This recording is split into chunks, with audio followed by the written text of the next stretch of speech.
서울 변두리 골목 끝에 30년째 같은 자리를 지킨 식당이 있었습니다. 간판도 없고 메뉴판도 없고 가격표도 없었습니다. 그냥 밥이 있었습니다. 그리고 그 밥을 먹으러 오는 사람들이 있었습니다. 돈이 없어도 냄새가 나도 말이 없어도 누구든 앉으면 밥이 나왔습니다. 그런데 그 식당을 없애려 한 사람이 있었습니다. 그리고 그 과정에서 드러난 것들은 아무도 예상하지 못한 것이었습니다. 끝까지 들어주세요. 이 이야기의 진짜 반전은 식당이 아니라 그 식당을 지은 사람에게 있습니다. 겨울 새벽 5시 서울 은평구 불광동 골목 가장 깊숙한 곳에서 불이 켜졌습니다. 사방이 아직 어둠 속인데 그 골목 끝 창문만 노랗게 빛났습니다. 연기가 피어올랐습니다. 된장찌개 냄새였습니다. 찬 공기 속으로 번지는 그 냄새는 골목을 타고 올라가 큰 길까지 닿았습니다.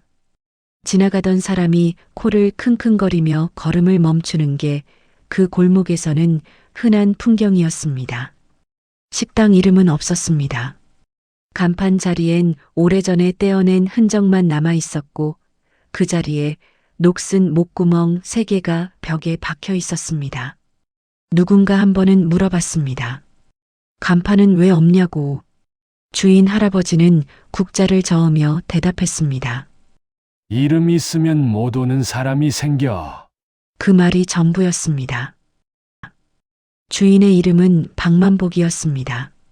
73, 키는 작고 등은 굽었으며 손은 50년 가까이 불 앞에 서서 일한 사람의 손이었습니다. 마디마디가 굵고 손바닥엔 기름 자국이 가시지 않았습니다. 그러나 그 손으로 만든 밥은 달랐습니다. 뭘 넣는지 물어보면 그냥 웃었습니다. 웃음이 대답이었습니다.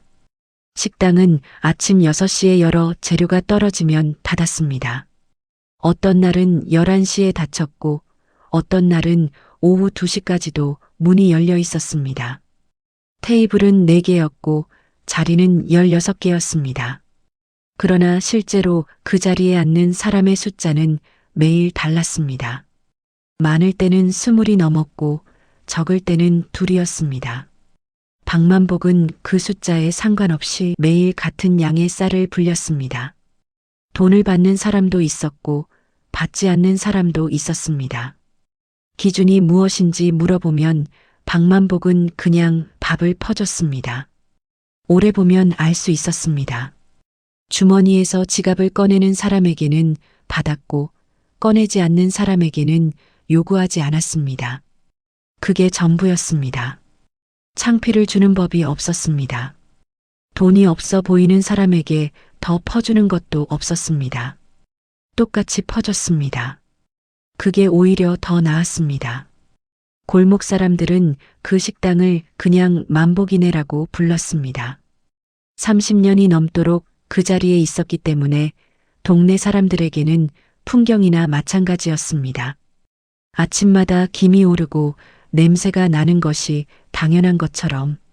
그러나 그 식당이 사라질 수도 있다는 말이 처음 돌기 시작한 건 그의 가을이었습니다. 건물 외벽에 종이 한 장이 붙었습니다. 부동산 개발 안내문이었습니다. 이 일대 노후 건축물 재개발 사업 추진 예정. 입주 건물주 및 임차인은 아래 연락처로 문의 바랍니다. 박만복은 그 종이를 한참 바라보다가 안으로 들어갔습니다. 그리고 아무 말도 하지 않았습니다. 그날도 밥을 지었습니다. 그 종이를 붙인 사람의 이름은 강태웅이었습니다. 52살, 부동산 개발업체 TW개발 대표.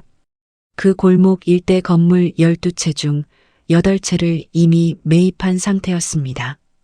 나머지 4채를 손에 넣으면 재개발 사업 시행 요건을 충족했습니다. 그 4채 중 하나가 박만복이 새들어 사는 건물이었습니다. 건물주는 이미 강태웅에게 팔겠다는 의사를 밝혔습니다. 문제는 임차인이었습니다. 강태웅은 처음엔 정중하게 접근했습니다. 이주비 지원, 권리금 보전, 세 자리 알선. 조건이 나쁘지 않았습니다. 다른 임차인들은 하나둘 합의를 했습니다. 그러나 박만복은 달랐습니다. 여기서 나가면 못 오는 사람들이 있어. 그게 박만복의 대답이었습니다. 이주비가 얼마든, 권리금이 얼마든 관심이 없었습니다. 강태웅은 처음엔 어이없어 했습니다. 그 다음엔 화가 났습니다. 그리고 세 번째 만남부터는 노골적으로 압박을 시작했습니다. 위생 점검 신고가 들어왔습니다. 담당 공무원이 나왔다가 아무 문제 없이 돌아갔습니다. 불법 증축 신고가 들어왔습니다. 역시 아무 이상이 없었습니다. 그럼에도 신고는 반복되었습니다. 2달 사이에 5번이었습니다. 골목 입구에 공사 가림막이 쳐지기 시작했습니다. 식당으로 오는 길이 좁아졌습니다. 우연인지 의도인지 알 수 없었지만 손님이 줄었습니다. 그 무렵 식당을 찾아온 사람이 있었습니다. 남자였습니다. 나이는 40 안팎. 차림새는 단정했지만 눈빛이 지쳐 있었습니다. 그는 테이블 앞에 앉아 밥 한 공기를 먹었습니다. 아무 말도 하지 않았습니다. 밥을 다 먹고 나서 지갑을 꺼냈다가 다시 넣었습니다. 박만복은 보고도 아무 말하지 않았습니다. 남자가 나가려다 문 앞에서 멈췄습니다. 할아버지, 오래 하셨어요? 33년. 계속 하실 거예요? 박만복은 그 질문에 잠시 국자를 멈췄습니다. 그리고 대답했습니다. 누가 맡기 전까진. 남자는 고개를 한번 끄덕이고 나갔습니다. 박만복은 그 남자의 뒷모습을 잠시 바라보았습니다. 뭔가 낯이 익다는 생각이 들었지만 워낙 많은 사람이 다녀갔기에 넘겼습니다. 그 남자가 다시 나타나기까지는 2달이 걸렸습니다. 그리고 그때는 혼자가 아니었습니다. 박만복이 이 골목에 처음 들어온 건 39살 때였습니다. 그전에는 경기도 이천에서 살았습니다. 아내와 딸 하나, 작은 논 두마지기와 비닐하우스 하나. 넉넉하지 않았지만 부족하지도 않은 삶이었습니다. 아내는 손재주가 좋아 동네 잔치가 있으면 항상 불려다녔고 박만복은 그런 아내 옆에서 불 피우는 일을 했습니다. 음식을 만드는 건 아내였고 먹이는 건 둘이 함께였습니다. 그 시절이 끝난 건 한 번의 사고였습니다. 빙판길, 새벽 5시, 장을 보러 가던 아내의 차가 중앙선을 넘어온 트럭과 정면 충돌했습니다. 아내는 그 자리에서 박만복은 그날 이후 이천을 떠났습니다. 딸은 처가에 맡겼습니다. 그게 맞다고 생각했습니다. 자신이 딸을 볼 자신이 없었습니다. 아내 얼굴이 딸에게서 보였기 때문이었습니다. 서울로 올라와 닥치는 대로 일했습니다. 식당 주방 보조, 건설 일용직, 시장 짐꾼. 돈을 쓸 곳이 없었기에 모였습니다. 그러다 우연히 불광동 골목을 지나다 가게 하나가 비어 있는 걸 보았습니다. 보증금이 싸고 월세가 낮았습니다. 자리가 좋지 않기 때문이었습니다. 골목 가장 안쪽이라 눈에 띄지 않는 곳이었습니다. 박만복은 그 자리를 계약했습니다. 처음엔 그냥 밥을 팔 생각이었습니다. 아내가 만들던 된장찌개와 김치찌개, 그 2가지로 시작했습니다. 그런데 어느 날 저녁 가게 앞 골목에 한 남자가 쓰러져 있었습니다. 노숙인이었습니다. 추위와 굶주림으로 쓰러진 것이었습니다. 박만복은 남자를 안으로 데려와 밥을 먹였습니다. 남자는 말없이 먹고 나서 고개를 숙이고 나갔습니다. 다음 날 아침 그 남자가 다시 왔습니다. 그 다음 날도 왔습니다. 박만복은 돈을 받지 않았습니다. 처음엔 그냥 그랬습니다. 그런데 그 남자 뒤로 비슷한 처지의 사람들이 하나둘 따라왔습니다. 돈을 받을 수 없는 사람들이었습니다. 박만복은 그냥 밥을 줬습니다. 받을 수 있는 사람에게 받고 없는 사람에게는 받지 않는 방식이 그렇게 자연스럽게 자리 잡혔습니다. 그리고 30년이 지났습니다. 그 사이 골목은 바뀌었고 사람들이 바뀌었고 세상이 바뀌었습니다. 하지만 새벽 5시에 불이 켜지는 것과 된장찌개 냄새가 골목을 타고 오르는 것만은 바뀌지 않았습니다. 강미선은 그 골목에서 22년을 산 여자였습니다. 혼자 아들을 키웠습니다. 아들이 어릴 때 돈이 없어 밥을 못 먹인 날이 있었습니다. 그날 만복이네에서 밥을 얻어먹었습니다. 창피했지만 어쩔 수 없었습니다. 그런데 박만복은 아무 말도 하지 않았습니다. 그냥 밥을 퍼주고 국을 끓여줬습니다. 아들이 다 먹고 나서 배부르다고 했을 때 강미선은 눈물이 나왔습니다. 식당 안에서 울기가 창피해서 골목에 나와서 울었습니다. 그 아들이 지금 대학병원 레지던트입니다. 류기범은 16살 때 가출해서 이 골목에서 잠을 잔 적이 있었습니다. 사흘을 굶었습니다. 만복이네에서 밥을 먹었습니다. 박만복은 아무것도 묻지 않았습니다. 밥 먹고 어디 갈 거냐고만 했습니다. 류기범은 모르겠다고 했습니다. 박만복은 그럼 설거지나 하고 가라고 했습니다. 류기범은 설거지를 하다가 울었습니다. 왜 우는지 자신도 몰랐습니다. 그냥 따뜻했습니다. 손이 따뜻하고 물이 따뜻하고 밥이 따뜻했습니다. 류기범은 지금 용접 기술자입니다. 결혼을 했고 아이가 둘이 있습니다. 매달 첫째 주 토요일엔 만복이네에서 밥을 먹었습니다. 이 사람들이 강태웅의 압박이 시작된 이후 하나둘 모이기 시작했습니다. 처음엔 그냥 밥 먹으러 왔습니다. 그런데 가게 앞에 공사 가림막이 쳐진 걸 보고 누군가 물었습니다. 무슨 일이냐고. 박만복은 손을 저었습니다. 별거 아니라고 했습니다. 그러나 강미선은 달랐습니다. 그녀는 골목 사람들에게 물어물어 사정을 알아냈습니다. TW 개발, 강태웅, 재개발. 그리고 그 내용을 아들에게 문자로 보냈습니다. 아들은 그 문자를 친구에게 전달했습니다. 친구는 변호사였습니다. 그리고 그 변호사는 이틀 뒤 류기범에게 전화를 했습니다. 류기범은 용접 일을 하다 말고 전화를 받았습니다. 만복이네 할아버지, 아직 거기 계시죠? 그럼요. 왜요? 제가 도울 수 있을 것 같아서요. 전화를 끄는 류기범은 작업복 차림 그대로 골목으로 달려갔습니다. 박만복은 그때 마침 저녁 설거지를 하고 있었습니다. 류기범은 앞치마를 집어들고 옆에 섰습니다. 제가 할게요.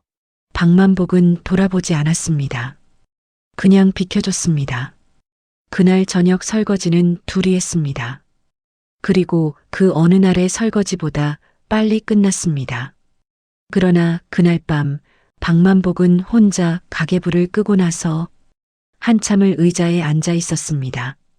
어둠 속에서 된장 냄새가 배인 벽을 바라보았습니다.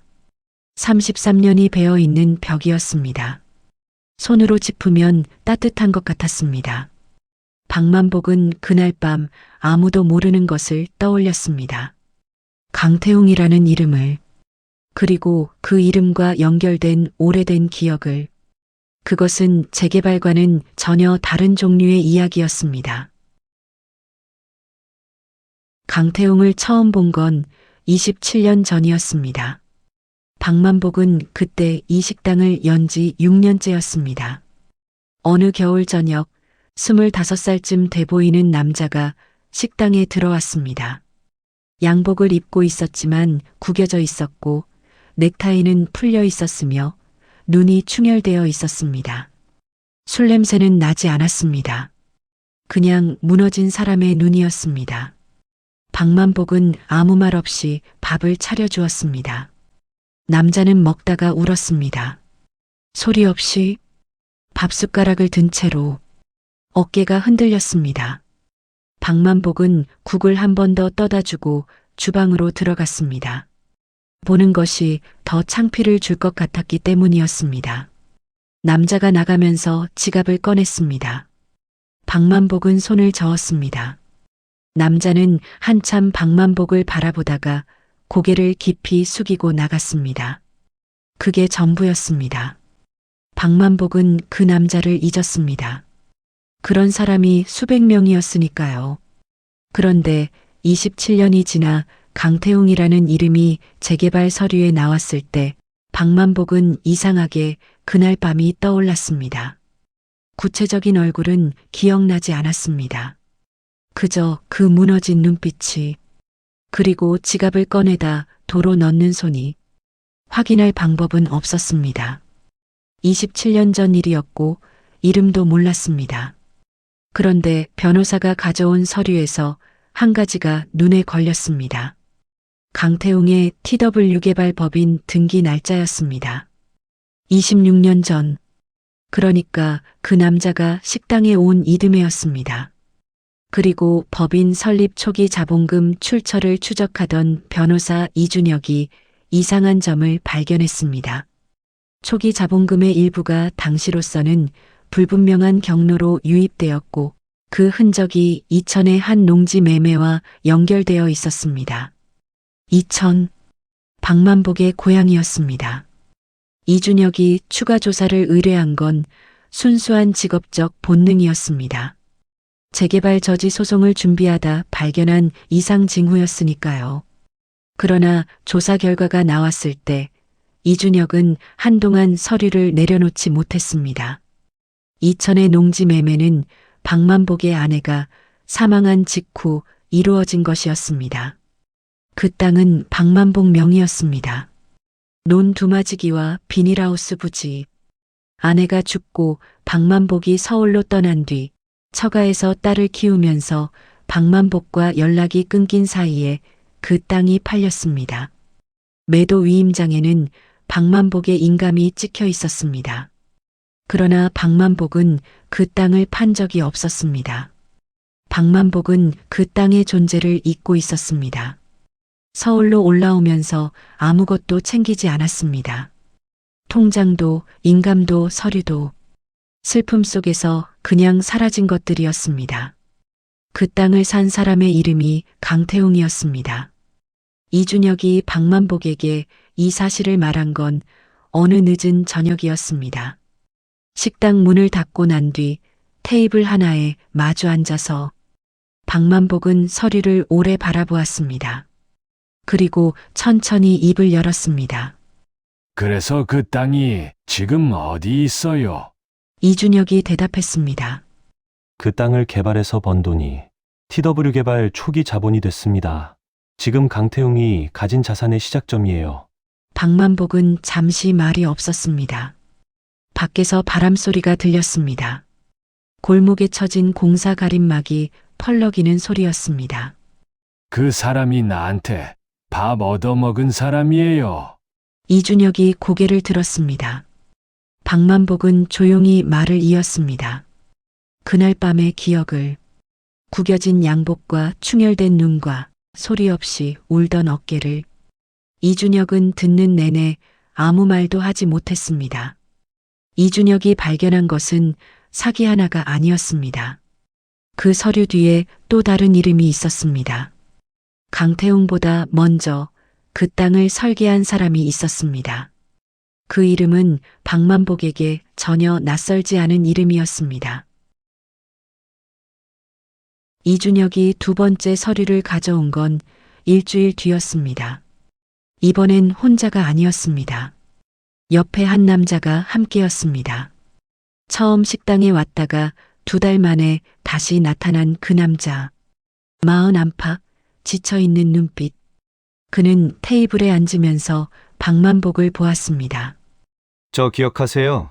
박만복은 잠시 바라보다가 고개를 끄덕였습니다. 밥 먹고 갔지. 남자는 잠깐 눈을 감았다가 떴습니다. 그 남자의 이름은 강민혁이었습니다. 강태웅의 아들이었습니다. 2달 전 그가 이 식당에 처음 온 날, 그는 아버지 회사에서 쫓겨난 직후였습니다. 이사직에서 해임. 이유는 내부 회계 문제를 문제 삼았기 때문이었습니다. 강태웅은 아들을 내보냈습니다. 피를 나눴어도 사업 앞에서는 달랐습니다.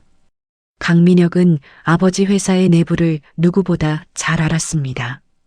그리고 그 내부에서 발견한 것들을 이준혁에게 가져왔습니다. 서류는 두꺼웠습니다. TW 개발이 이 골목 일대 재개발 사업을 추진하면서 인허가 과정에서 구청 담당 공무원에게 금품을 제공한 내역이 있었습니다. 이 골목만이 아니었습니다. 지난 15년간 강태웅이 추진한 재개발 사업지 13곳에서 동일한 방식이 반복되었습니다. 그 과정에서 쫓겨난 임차인이 수백 명이었고 그중 일부는 생계를 잃어 극단적 선택을 했습니다. 기록엔 없었지만 강민혁은 알고 있었습니다. 그리고 서류 맨 뒤에 박만복의 이천 땅 관련 내용이 있었습니다. 그 땅의 매도 위임장을 위조한 사람이 강태웅이 아니었습니다. 박만복의 처남이었습니다. 아내가 죽고 박만복이 사라진 사이 처남이 인감을 위조해 땅을 팔았습니다. 그리고 그 돈의 일부를 강태웅에게 넘겼습니다. 당시 강태웅은 처남의 오래된 지인이었습니다. 처남은 그 돈으로 빚을 갚았고 강태웅은 그 돈으로 첫 사업을 시작했습니다. 박만복의 처남, 딸을 키워준 사람. 27년간 연락 한 번 없이 살았지만 그래도 딸을 맡겼기에 마음속에 고마움이 남아있던 사람이었습니다. 박만복은 그 이름이 적힌 서류를 들고 오랫동안 아무 말도 하지 않았습니다. 이준혁이 조심스럽게 물었습니다. 어떻게 하시겠어요? 박만복은 서류를 테이블 위에 내려놓았습니다. 그리고 일어나 주방으로 갔습니다. 가스불을 켰습니다. 냄비를 올렸습니다. 물을 부었습니다. 이준혁과 강민혁은 서로를 바라보았습니다. 얼마 뒤 박만복이 국그릇 2개를 가져다 놓았습니다. 미역국이었습니다. 먹고 얘기해요. 그것이 박만복의 대답이었습니다. 이준혁은 그 국을 마시면서 이상하게 마음이 진정되었습니다. 강민혁은 숟가락을 들다가 눈을 내리깔았습니다. 아버지의 이름으로 저질러진 일들이 머릿속을 스쳤기 때문이었습니다. 박만복은 밥을 먹으면서 한 가지를 결심했습니다.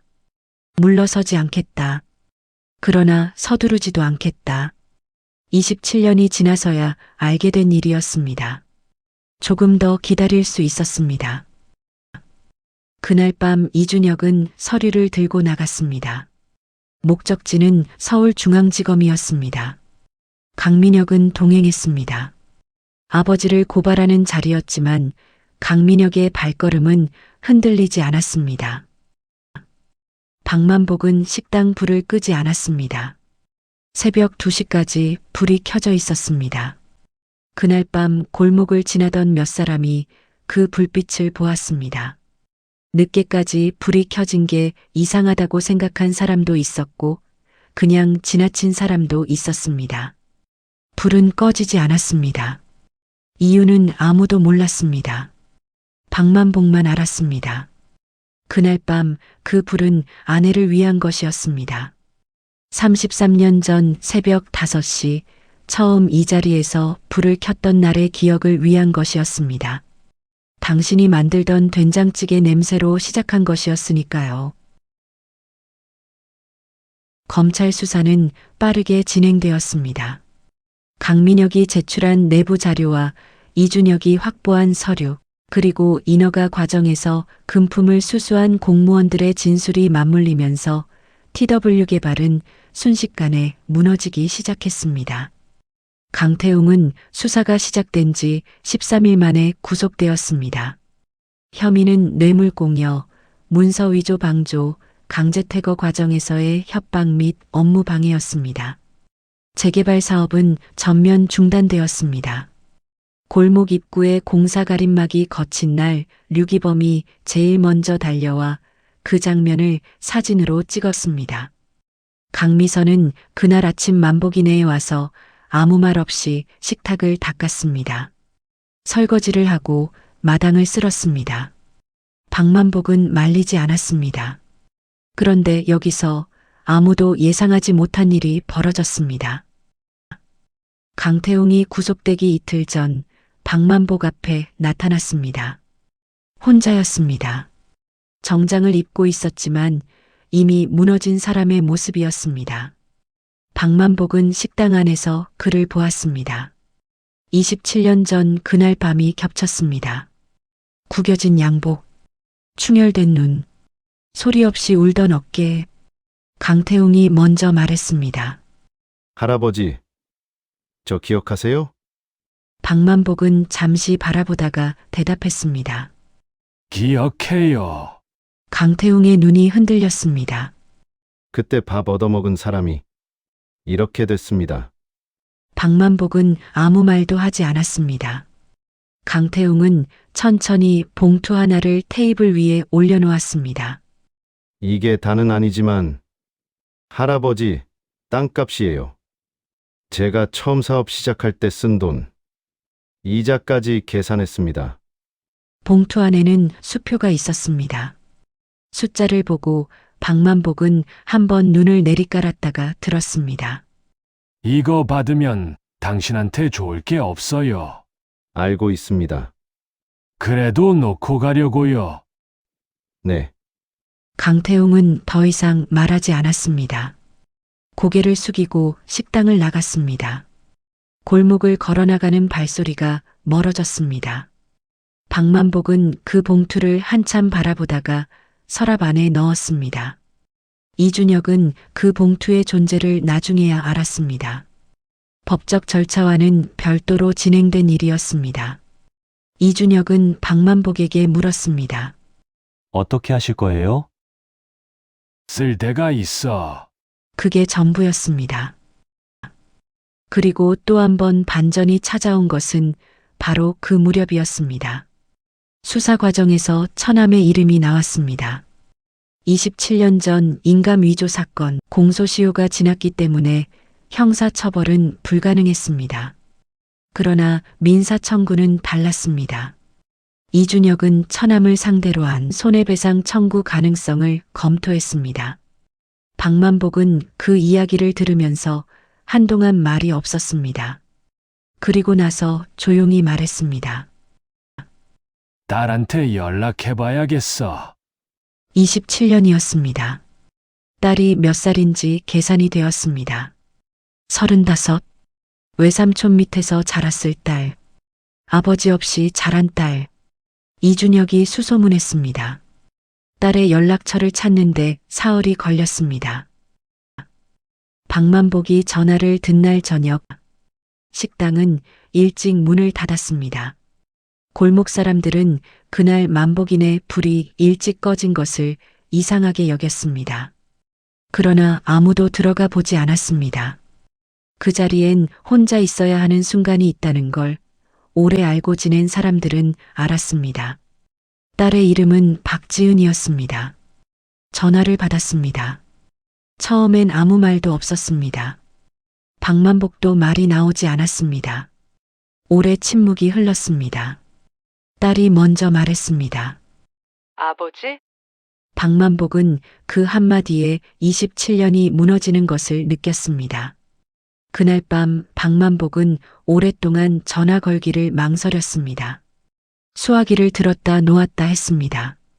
결국 건 전화에서 박지은의 목소리를 들었을 때 박만복은 한 번도 아버지로서 살지 못했다는 것을 새삼 깨달았습니다.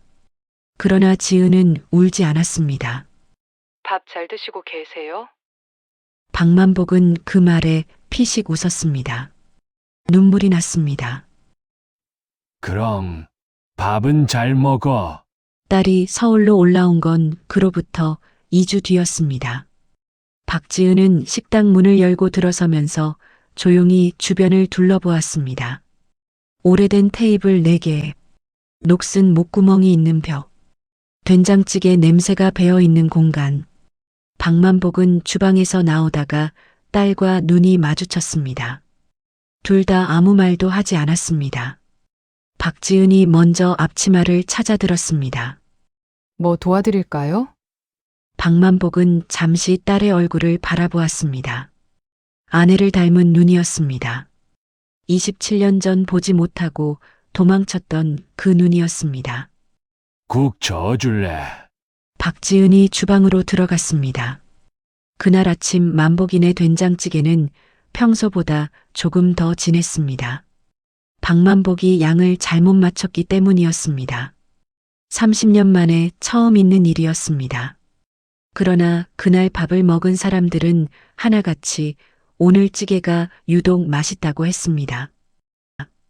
강태웅은 1심에서 징역 8년에 추징금 43억 원을 선고받았습니다. 항소를 했지만 형량은 줄지 않았습니다. TW개발은 법정 관리에 들어갔고 이 골목 일대의 재개발 사업은 사업 계획 자체가 취소되었습니다. 박만복의 이천 땅은 법원 판결로 원 소유주 명의 회복이 인정되었습니다. 27년간 그 땅에서 발생한 개발 이익의 일부를 청구하는 민사소송은 이준혁이 무료로 맡았습니다. 1심 판결은 박만복의 손을 들어주었습니다. 처남은 재판에 나오지 않았습니다.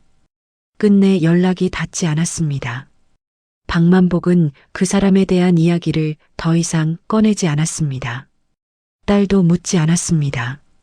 그것으로 충분했습니다. 강민혁은 아버지 구속 이후 회사 정리를 도왔습니다. 그 과정에서 피해를 입은 임차인들의 일부 보상이 이루어지도록 협조했습니다.